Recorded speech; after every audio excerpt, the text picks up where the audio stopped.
भोकरदन तालुक्यातील पारध हे लोकसंख्येच्या दृष्टीने मोठ्या गावांपैकी एक असून गावाची लोकसंख्या जवळपास 15,000च्या आसपास आहे. तालुक्यातील महत्त्वाचे केंद्र म्हणून ओळख असलेल्या या गावात शासकीय आरोग्य उपकेंद्र कार्यरत असले तरी येथे अद्याप रुग्णवाहिका सुविधा उपलब्ध नसल्याने नागरिकांना मोठ्या अडचणींचा सामना करावा लागत आहे.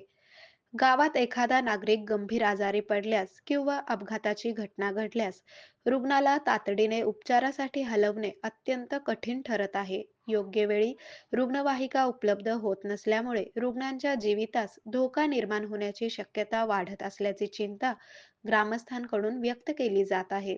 ही गंभीर बाब लक्षात येताच समाजसेवक सागर देशमुख यांनी पुढाकार घेत आरोग्य विभागाचे लक्ष या समस्येकडे वेधले आहे.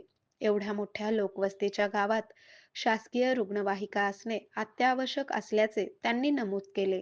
यासाठी त्यांनी भोकरदन येथील आरोग्य विभागाला लेखी निवेदन सादर करून तात्काळ रुग्णवाहिका उपलब्ध करून देण्याची मागणी केली आहे. आरोग्य म्हणजे केवळ औषध नाही, तर निसर्गाच्या योग्य उपचारांनी मिळणारी खरी आरामदायक अनुभूती. सोलापूरमध्ये निसर्गोपचाराचं विश्वासाचं नाव लिमये निसर्गोपचार केंद्र. इथे उपलब्ध आहेत विना औषध उपचार पद्धती, ॲक्युप्रेशर, ॲक्युपंक्चर, कपिंग आणि मसाज थेरपी. सर्व प्रकारच्या आजारांवर निसर्गाच्या माध्यमातून